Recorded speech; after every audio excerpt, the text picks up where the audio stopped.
Her brother lived in my house rent-free for months, then told me, "You need to respect the rules of my sister's house." I just nodded. But when I gave them both a formal 30-day eviction notice, they learned whose house it really was. It all came to a head over a thermostat. That's the most ridiculous part, not some grand betrayal, but the temperature of my own house, a house I bought with my own money 5 years before I even met my girlfriend Sarah. Her brother Kevin has been living with us for 4 months, the original agreement brokered by a tearful soul. Sarah was that he would stay for a month, maybe 2 tops, while he got back on his feet after losing his job in the 4 months, since the only thing Kevin has gotten back on is my couch, where he has successfully fused with the cushions. His only job seems to be pioneering new methods of leaving a trail of snack food wrappers in his wake. I came home from work last night, a long 12-hour day on a construction site, to find the house cranked up to a balmy 80 degrees. It was like walking into a jungle. Kevin was sprawled on the couch and shorts playing a video game on my 75-inch television, a bead of sweat on his forehead. "Cav, what's with the heat?" I asked, trying to keep the exhaustion out of my voice. He didn't even pause his game. "Felt a chill, man," he said. I walked over to the thermostat and turned it down to a more reasonable 70. A few seconds later, the air conditioning kicked on with a grateful sigh. Kevin paused his game. He actually turned and looked at me, his face mask of annoyance. "Dude, what are you doing?" I had it set there for a reason. "It's 80 degrees in here, Kevin. I'm not paying to air condition the entire neighborhood." And that's when he said it, the line that future historians will point to as the precise moment my relationship ended. He stood up, puffed out his chest, and with a completely straight face, told me, "Look, man, you're guest here too. In a way, you need to respect the rules of my sister's house." I just stared at him. The sheer uncut audacity of it was breathtaking. It was like a work of art. The words just hung in the air, shimmering with a kind of surreal, idiotic majesty. "My house. The one my name is on the deed for, the one I pay the mortgage, the taxes, and the ridiculously high utility bills for, was now his sister's house, and I needed to respect the rules." Sarah walked in from the kitchen at that moment, holding a bowl of microwave popcorn, clearly for Kevin. She saw the tension. "What's going on?" "Your brother just informed me that this is your house, and I need to follow his rules," I said, my voice completely flat. Sarah just rolled her eyes, but not at him, at me. "Oh my God, don't be so dramatic," she said. "He just likes it a little warmer. Don't be a baby about it." She didn't defend me. She didn't correct her freeloading brother. She sided with him. In that moment, it all clicked into place. They were two separate problems. They were a team, a parasitic entity that had attached itself to my life. They saw me not as a partner or a host, but as a resource, an inconvenient landlord who just happened to live in their house. I didn't argue. I didn't yell. I just looked at Kevin. "Then it's Sarah." I nodded slowly. "You're right," I said. "My mistake." I walked past them, went upstairs to our bedroom, and closed the door. They probably thought they'd won. They probably thought I was sulking, that I'd get over it by morning. They were wrong. I wasn't angry anymore. I was an architect, and I was quietly and methodically drawing up the blueprints for their complete and total removal from my life. I sat down at my desk and opened my laptop. The first thing I did was search for landlord-tenant lawyer. The second thing I did was search for the proper legal eviction process in my state for a tenant at will, which is what they had become. They thought they were making the rules. They had no idea they were about to be introduced to a much more official rulebook, and I was going to enjoy reading it to them. Update 1. It's been a week since the Great Thermostat Summit of last Tuesday. The response to my original post was overwhelming. Thanks for confirming that I'm not in fact the crazy one here.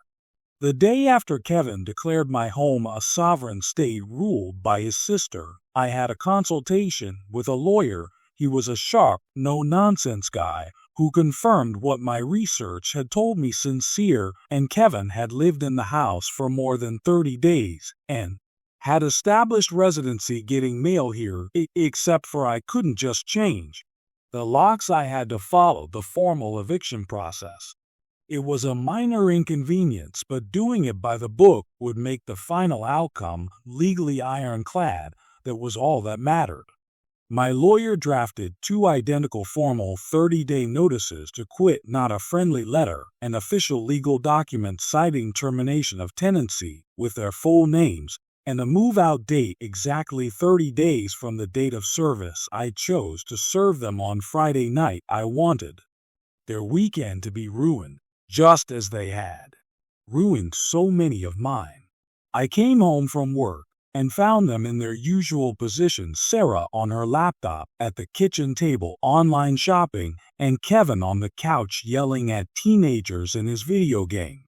I didn't say a word. I just walked over to Sarah and placed the document on top of her laptop. Then I walked over to the couch and placed the other one on Kevin's chest. "What's this?" Sarah asked, annoyed at the interruption. "It's a legal notice," I said calmly. "You should read it." She unfolded it, her eyes scanned the first few lines. The legal jargon, the bolted words "notice to quit." Her face went from confused appeal to a deep blotchy read. "What is this?" she finally whispered, her voice trembling. "You're a victim." Me. Kevin had paused his game and was reading his own copy. "Dude, what the hell? You can evict us. This is Sarah as house." The delusion was apparently terminal. "No, Kevin," I said, my voice as cold and steady as I could make it. "This is my house. The deed is in my name. The mortgage is in my name. The bills are in my name. You are both tenants at will, and your tenancy has been terminated. You have 30 days to vacate the premises. It is all perfectly legal." Sarah finally found her voice, and it was several octaves higher than usual. "You're ending our relationship over the thermostat. Are you insane? You're throwing me out over a stupid fight." "No, Sarah," I said, "the thermostat was just a symptom. I'm ending this because you and your brother have made it clear that you see me as a walking wallet, not a partner. I'm ending this because your brother, a man who has not contributed a single dollar to this household, had the audacity to tell me to respect the rules and my own home. And I'm ending this because you stood there and defended him. This has been coming for a long time." The tears started then, but they weren't tears of sadness. They were tears of pure frustrated rage. She started screaming about the year she had put into our relationship, how I was a cool, heartless monster. Kevin chimed in, blustering about his rights and how he was going to sue me. I just stood there and let them burn themselves out. When they were finally done, I said, "The notice's legal. A copy has been filed with the court. You have 30 days. I suggest you start packing. The rest of the weekend was a living hell, which is exam. Actually what I expected. They tried everything: the silent treatment, the loud pointed phone calls to their mother, where Sarah would sob about how I was throwing them out on the street for no reason. Their mother called me, of course, and I calmly explained the situation. She tried to guilt trip me, but I just kept repeating, they have 30 days. My decision is final. The house has now been divided into armed camps. They have barricaded themselves in the guest room and Sarah's old office. The atmosphere is thick with resentment. They think this is a negotiation. They think I will break. They are about to learn how wrong they are. 28 days left. Update 2. We are now 2,000 days into the 30-day of action period, and the desperation tactics have escalated in ways that are almost comical. They genuinely believed I would cave every day, that I don't. Their panic grows. The first week was about psychological warfare. They would deliberately leave messes in the kitchen. They'd use every single dish and leave them in the sink. The blast music from the guest room at all hours. I didn't engage. I bought paper plates, put a lock on my bedroom door, and invested in a very good pair of noise-canceling headphones. Every mess they made I photographed, dated, and say, Eve to a file labeled evidence. When the passive aggression didn't work, Sarah switched to emotional manipulation. She would leave old photos of us around the house. She would try to start conversations about the good times. She even tried to cook me my favorite meal one night, an act so out of character that I was momentarily stunned. I was wrong, she said, her voice soft and pleading. We can fix this, just tear up those papers, let Kevin stay a little longer until he finds a job. We can go back to how things were. The person you were with is gone, Sarah. I told her, not touching the food. You and your brother killed him. You have 22 days left. The biggest shift happened when they realized the financial reality of their situation.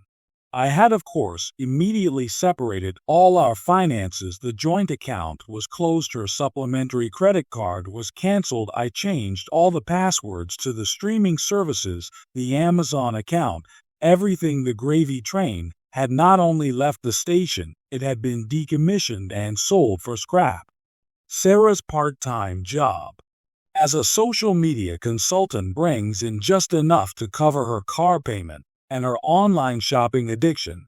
It's not nearly enough to afford a 2-bedroom apartment for her. And her deadbeat brother Kevin, it turns out, has not applied for a single job, and the 4 months he's lived here his plan to get back on his feet apparently involved my fee and my wallet. Last week, they tried a more direct approach.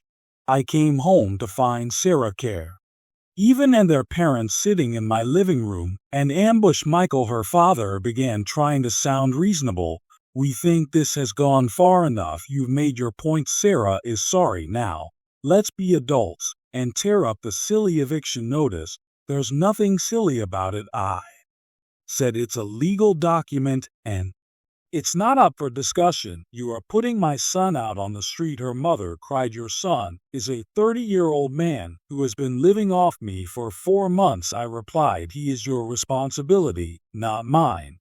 As of 12 days from now, he will be your problem to solve. The conversation devolved from there. They teased me of being cruel, of betraying Sarah. They just couldn't grasp the core concept. Their children's comfort was not my legal or moral obligation. They had overplayed their hand so badly that they had lost the entire game. As they were leaving defeated, her father pulled me aside. You'll regret this, he hissed. The only thing I regret, I said, looking him dead in the eye, is not doing this 3 months ago. They are now in a state of frantic activity. They are finally looking for apartments and discovering that their budget gets them a shoebox and a bad part of town. The reality of what they have lost, a beautiful free home, is crashing down on them. 10 days left. I've already started stocking up on packing tape and boxes, not for them, for me. I plan on having this entire house professionally deep cleaned and purifying the moment they are gone. Final update: the 30-day countdown has concluded, and the freeloaders have been launched. I'm writing this from my blessedly quiet, clean, and empty house. The sense of peace is indescribable. The last 10 days were a blur of pathetic bargaining and frantic packing. They finally realized I was not bluffing. The closer the deadline got, the more their entitled rage was replaced by a kind of pathetic whimpering fear. They couldn't find an apartment they deemed suitable on their budget, which was shock to them. Apparently, most landlords expect tenants to have a steady income and a decent credit score, 2 things they lacked as a team. On the final day, I took no chances. As my lawyer had advised, I had a sheriff's deputy scheduled to arrive at noon, the exact moment the eviction became legally enforceable, to supervise their removal and prevent any last-minute drama or destruction of property. They were still frantically throwing things into trash bags when the deputy knocked on the door. The sight of a uniformed officer on the porch seemed to finally crush their last bit of resistance. The fight was completely gone from their eyes. Watching them haul their cheap furniture and bags of clothes out of my house was a surreal experience. Every box they carried out felt like a physical weight been lifted from my own shoulders. Their parents arrived in a rented U-Haul, their faces grim and angry. They wouldn't even look at me. They just helped their defeated children load up their lives. The final, most satisfying moment came as Kevin was carrying out the last box. He stopped on the porch, looked back at me, and with a spiteful sneer said, "You're going be lonely in this big house, all by yourself." The deputy, a big guy with a deadpan expression, just raised an eyebrow. "Son," he said, his voice dripping with boredom, "I think you'll manage." Kevin's face turned bright red, and he scurried away. It was a perfect understated end to his reign of terror. The aftermath. Death has been exactly what they deserve. They moved back in with their parents, from what I've heard through a mutual friend. It's a complete disaster. Their parents' small, quiet suburban home has been turned into a war zone. Kevin and Sarah, accustomed to living in my spacious house with no rules or chafing under their parents' roof, are reportedly still unemployed, still entitled, and now they are their parents' problem. About a month after they left, I got a text from a number I didn't recognize. It was their mother. It wasn't an angry tirade. It was one simple sentence: "I think I understand now." I didn't reply. My revenge wasn't loud or explosive. It was quiet, legal, and absolute. I didn't just kick them out. I forced them to confront the consequences of their own entitlement. They thought the world, and specifically me, owed them a comfortable life. They learned that a life of comfort is something you build, not something you leech from others. They had a golden ticket, and they threw it away because they were too arrogant to be grateful. I've spent the last month reclaiming my space.